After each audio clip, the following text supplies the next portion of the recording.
Good afternoon, everyone, and welcome. My name is Captain Michael Miller. I'm the Public Information Officer for the City of Akron Police Department. Today, we have a few updates to share on the investigation into Sunday's shooting. We will be sharing some information about the victims involved, the steps we've taken during the investigation, and some upcoming community gatherings that the city and the community are working together on to help support the residents. Today, you'll be hearing from Akron Mayor Shamus Malik and Akron Police Chief Brian Harding. We will have time for questions at the end. I ask that you please limit your initial question to one question at a time to give everyone an opportunity to get their questions in. I'm going to move from my right to the left, one question, and then we'll have time to ask follow-up questions at the end. Please understand that some questions you may have, we may not be able to answer based on the integrity and sensitivity of the investigation, but we'll do our very best. At this time, I'd like to welcome Chief Harding for an update on the investigation.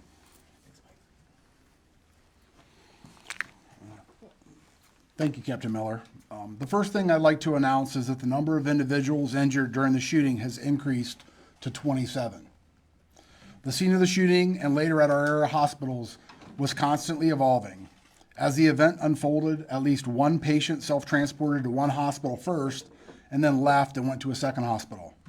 Additionally, at least one patient with minor injuries left the hospital as the staff triaged the most critical patients first and then later returned to be treated.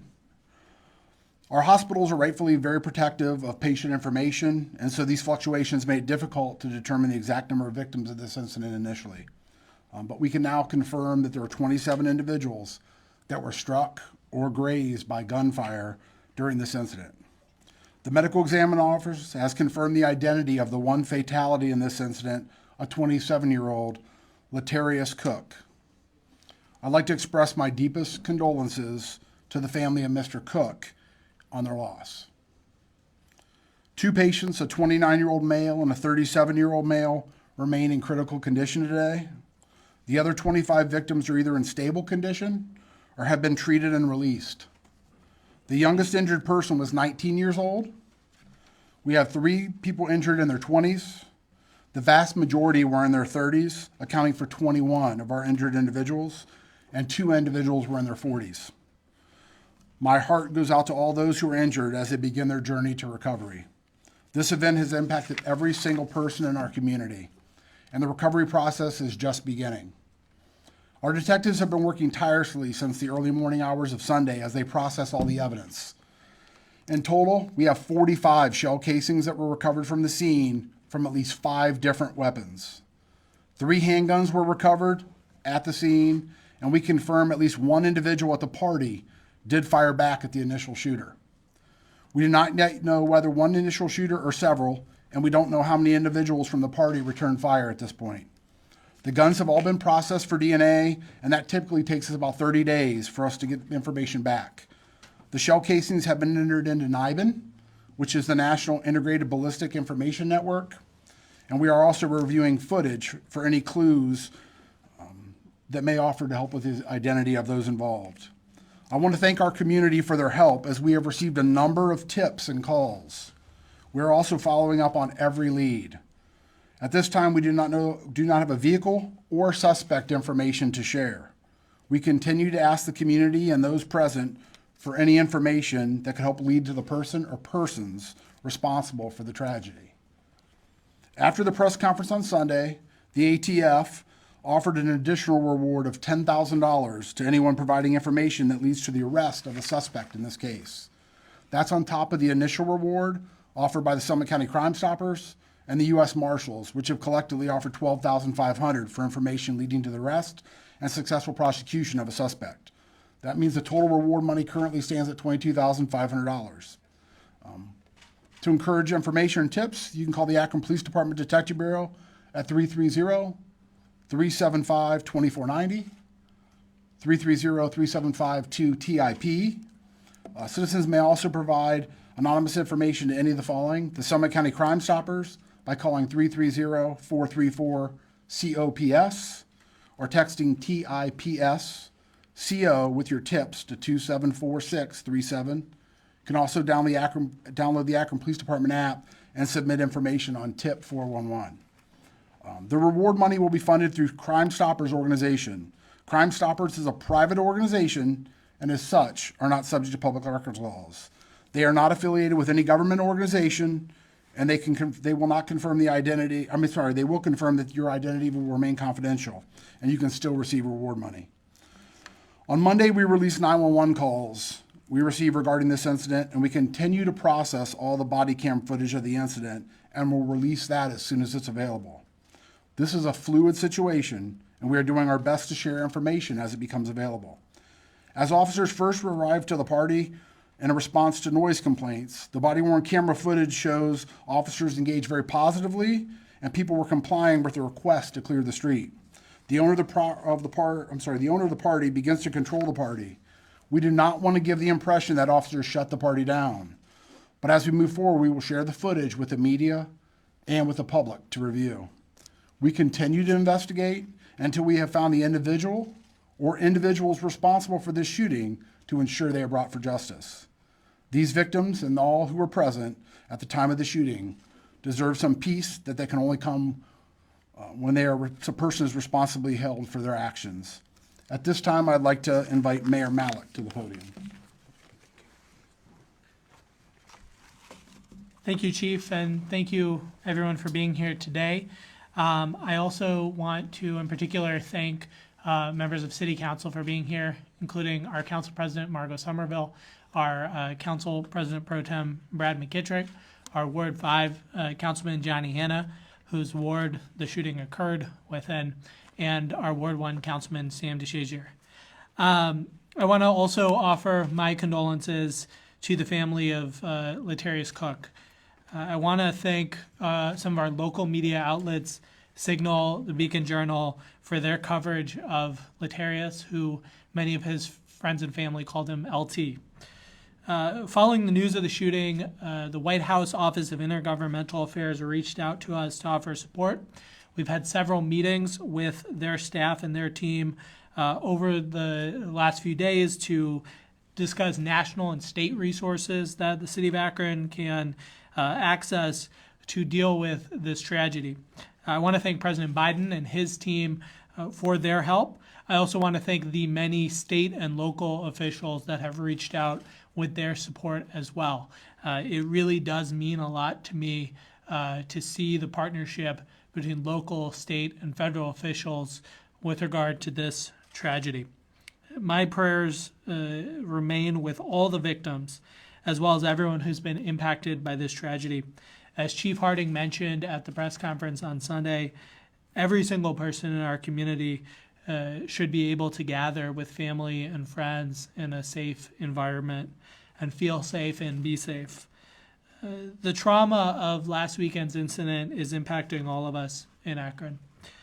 The mental health of our residents, our employees, and especially those who were at the party and those who live in the surrounding neighborhoods is absolutely critical in the days, weeks, and months ahead. To help assist with prioritizing mental health, this week the community has come together to host several events to support those impacted by the tragedy. Tonight from 6:30 to 7:30 p.m., the Arlington Church of God is hosting a prayer vigil at their church inside the church at 539 South Arlington Street.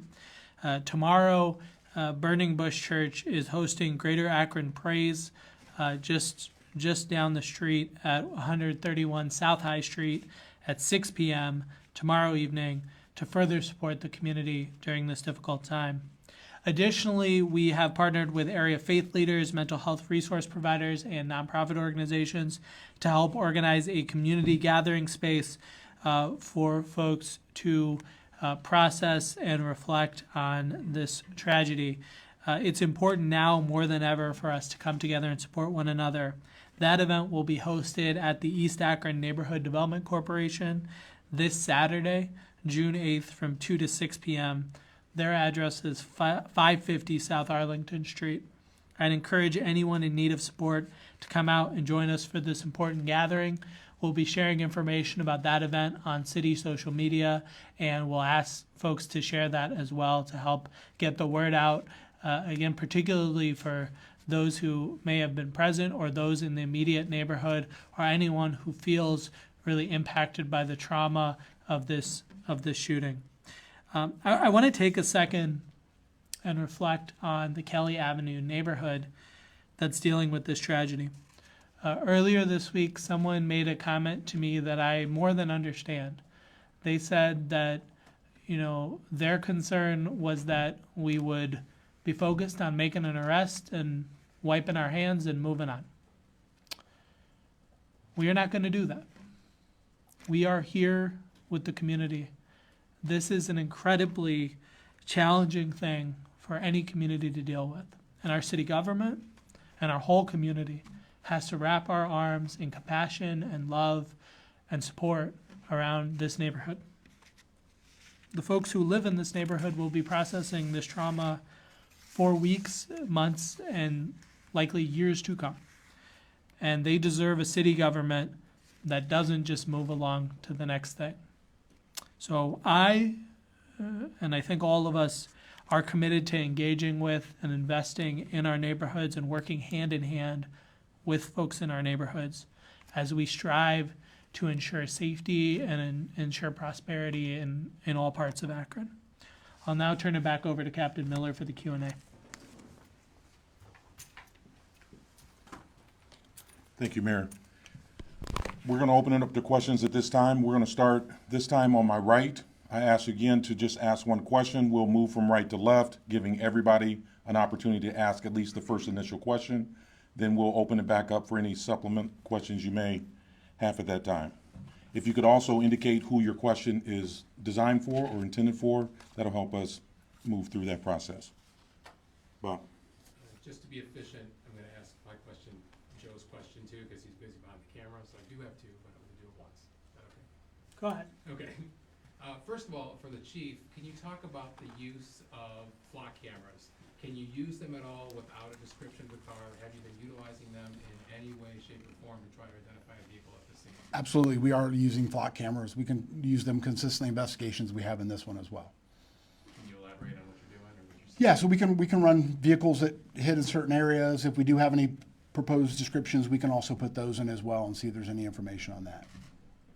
Any luck?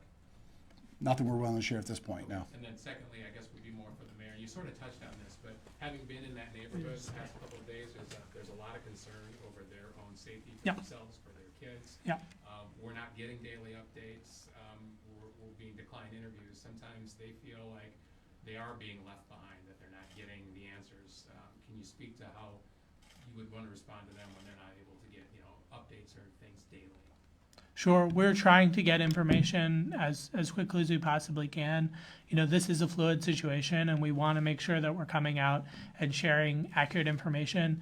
We've been in touch with a lot of folks in the community, really leaning on our Ward 5 councilman, leaning on some of the faith leaders in the neighborhood. I've been out there in the neighborhood speaking to folks, and so it is a crisis situation, and we are trying to respond as best as we can in a fluid situation.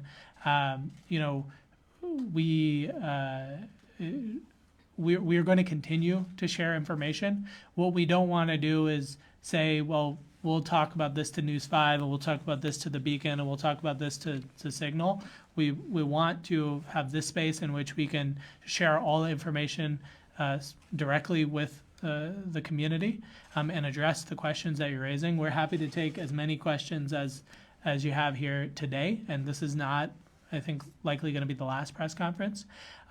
We also are committed to sharing out information on social media, so we've been trying to do that as well, and we'll continue to do that. We understand the concerns about safety, right? And so we've been talking about the birthday party that this occurred at, and thinking about how we look at, as across the rest of the summer, there are going to be many festivals, events at which there are large gatherings, and how we want to make sure to work with neighborhood leaders to make sure that we are providing safety as much as we possibly can. And so this is a fluid situation. Again, something like 96 hours into the situation, we remain committed to sharing information as we can in a timely way, but we also want to be accurate. And so you saw we had to come back here and shift back around the number because the number is fluid. We had to make the clarification around the initial outreach. We're doing our best to share just with you what we can absolutely verify and not speculate or not go down rabbit holes. Yes, sir. Following up on what he said, and I brought it up on Sunday with the new Ring camera program, are you finding people right now, are they more willing to give you that information in those videos, or are you having to use the actual contract and negotiation deal, which is where you have to like ask for it and request it directly? I don't think, I can let Chief Harding speak to this, but I don't think we're in a position where we're forcing anyone or that we're, we really are interacting directly with the residents, canvassing the neighborhood and speaking directly to them on that. And certainly part of that is asking whether they have any footage. You want to comment on that? No, he's correct. We haven't had a demand from anybody. We've so far been just going out and getting some cooperation. Yes, ma'am. For the chief, do you guys have, I know there's still a lot of questions, still not a lot you can share, but do you have any reason to believe this is a targeted attack? I think it's too early in the investigation to know exactly what the motive is, and I don't want to get in here and start speculating and then have to maybe change that later. So I wish I could share that, but I don't have a strong answer for you there. Anyone else on this side before we slide over? Derek? Chief Harding, can you elaborate a little bit on how the city will be offering increased security for city events over the summer, specifically the upcoming Juneteenth celebration in Ward 5 on June 15th? I think the mayor addressed it a little bit earlier. We continue to work with our partners, and we'll continue to do that to try to work to make sure people are safe. Everyone in every area deserves to feel safe. We take that very seriously. With the resources we have, we're going to continue to do that. We're doing additional patrols in areas as well. We'll continue to do that. I can elaborate on that too. Talking about our approach to the summer, something that, predated this past weekend, certainly, we want to make sure we have adequate staffing to be able to do a lot of this proactive work. But we also want to work to ensure that we're aware of events. So certainly, you and I are aware of the festivals or the events that are, that people have spent almost a year organizing. We might be less familiar with an event like a birthday party or something else that just is more, folks got together on a Wednesday and planned something for a Sunday. And so we do want to work on approaching those events and working with folks in the community to know where there might be a large gathering, so then we can be proactive about addressing that. Stephanie? So in the last press conference, you mentioned concern over retaliation, and I'm wondering what specifically the city and other agencies are doing to address that issue. Yeah, what we are focused on is locating the person who committed this awful act and holding them accountable. And I think that's the best way to address that. And so, that is our focus. That's why we are encouraging folks to speak with police and come forward and share any information that they can, even a small detail, because holding someone accountable is the biggest way that we can address that. Right. Is there at all going to be a point where you're going to release the names of the injured people to the press, not for publication, but for our own reference and continuing reporting on this? I don't see that in the immediate future, no. I think we'd like to respect their privacy initially as well. I'm not saying maybe at some point that doesn't happen, but we haven't talked about that immediately. Yes, sir. At any point during the city's response to the shooting, was there a discussion of the mayor's office exercising its authority to enact a curfew? No, we did not discuss enacting a curfew. We didn't feel at the time it was needed for this incident. Dave?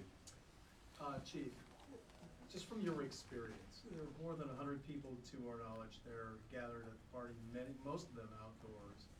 How incredible is it that somebody in that group didn't actually get, I know you don't have a description of the car, but that somebody in that group wouldn't have seen something to be able to give you a description? So we have received a number of leads, but I also don't want to come here and give you information that not to be true. So each of those additional leads we have to run down. So we have been getting some support. I think we have been getting some information and leads, but those can be time consuming for us to work on as well. And I don't want to give up and give any descriptions if I can't confirm them, right? I don't want to give you one today and have it be wrong later.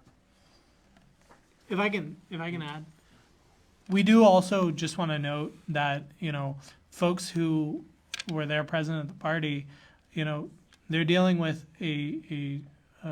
somebody opening fire on them.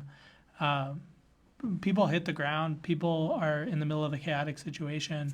We have to understand and respect that piece as well. So, we're really thankful that folks are coming forward and sharing information, and we have been encouraging that since the start of this.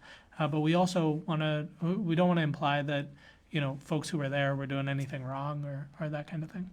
It's not the implication, it's just, it was a question that, one person out of a crowd of more than 100, what are the odds, what are the chances that nobody was able to give you a description of the car?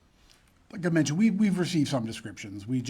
Some of them can be a little different, and we want to make sure that we're given the right information. So, but to the mayor's point also, some people were not turned that way, they heard that and went the other way and would not have seen it. So that number would naturally be smaller that maybe weren't paying attention to that.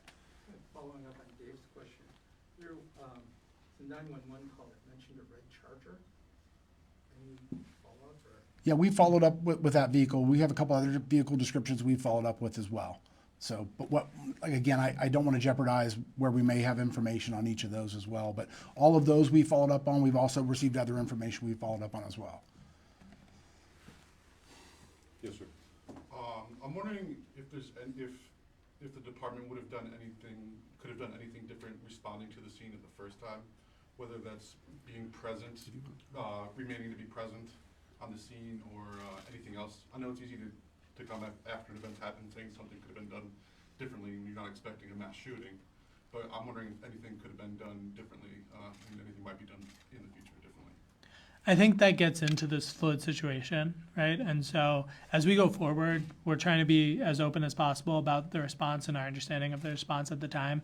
As we review the BWC and are able to release it, we want to have a conversation about how our community addresses events like this. But it's difficult to sit here before we have all the information and all the facts and make those judgments. But certainly, these are difficult situations to engage with. So I think we want to share the information that we have. There's significant BWC from before the incident, between the 10 and 11 o'clock hour, and then there's I think something like 70 hours of footage from the situation after the shooting began. And so that isn't a significant amount to go through. And so I don't want to start speculating about what went right or what didn't. But certainly as we go forward, this whole conversation will be more nuanced and more nuanced.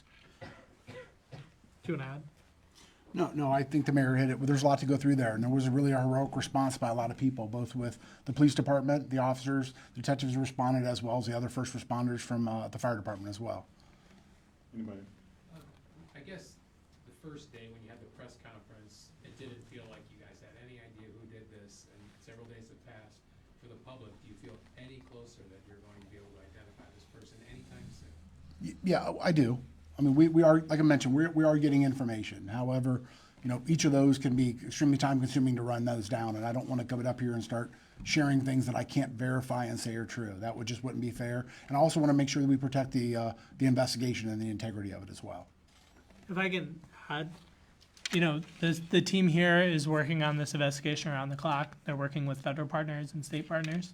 I'm really confident that we can't, promise you an outcome or promise you a specific time, but we are working on this with every resource that we have. And we're meeting regularly, several times a day about this. And so we are focused on holding someone accountable here.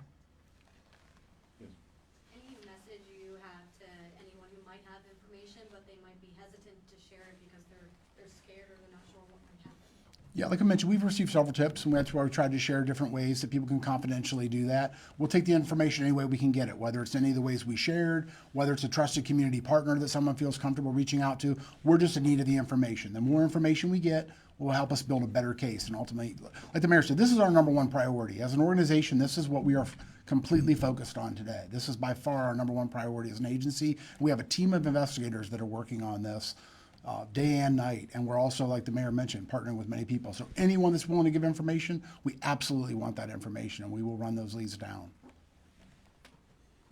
And if I can just follow up, we understand and appreciate the concerns about safety. You know, we understand fear, but we also want to share what information we can about the confidentiality through Crime Stoppers. We understand that may not address all the concerns, but we feel strongly that that can help maintain that confidentiality. Separately, you know, if folks want to reach out and better understand how that process works, we'll happy to talk through that with folks. You know, we're not, you know, we want to invite people to come in and be open with us and speak with us. So we're not looking to come after folks. We are trying to get as much information as we can about this horrible thing that happened.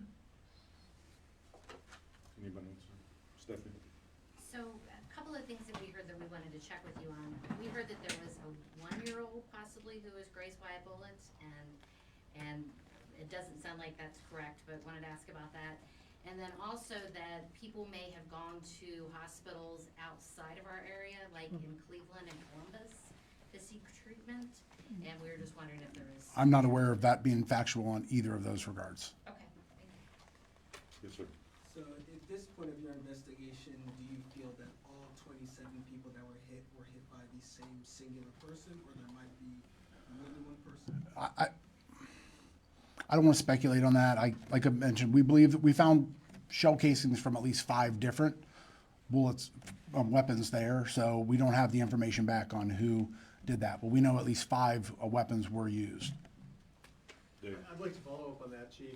With the NIBIN tests, are you able to say whether those have been fruitful? We're starting to get into some initial information back, but we still have a lot to go through on that. So we sent all that stuff off right away the next day. So we started to get some additional information back, and we're following those leads as well. Sir? I just want to confirm, so the 27 people were people hit by bullets. They weren't people who like got hurt running away or something like that. That's correct. They were either hit or grazed. And then is it possible, I don't know about crime scene investigation, like you know about crime scene investigation, is it possible to identify the bullet from somebody who's been hit? Depending on the condition it is when it's ultimately recovered. So we won't know that for every person. If somebody was grazed and there's nothing there, we wouldn't be able to determine where that came from. So we can determine where the shell casings are, and then we'll process that as part of the crime scene. And then each of those shell casings, we ultimately will process and enter NIBIN to try to determine where each of those were. So we do attempt to recreate that ultimately at the end of the investigation. Yeah. Can you tell me if the U.S. Marshals Task Force is involved in the investigation at all? They have been assisting us. We've had many of our federal partners been assisting us as well. Can you tell me what other federal partners you've had assisting? Sure. The FBI, the ATF have both been there as well. We've also partnered with the Sheriff's Department throughout this as well. The U.S. Attorney's Office. And the U.S. Attorney's Office also has been part of that with us. Yes, sir. The weapons that were recovered at the scene, has ownership been determined through serial numbers, or would they belong to anybody at the party or not, or if the serial numbers even exist? Yeah, so we're going through that. We'll run those down, also do e-traces on each of those. That's routine practice for us. We also test fire them to see if they were part of that. So we are able to determine some of that information. Any last question before we close? Anybody? Okay, thank you all for coming. Thank you. Again, we'll provide updates as soon as we're able at various stages of the investigation. This thing will still be an ongoing situation. So any questions that you have, feel free to still forward those via email. We'll kind of compartmentalize that and then try to get you responses if appropriate. Thank you. Thank you. Thank you.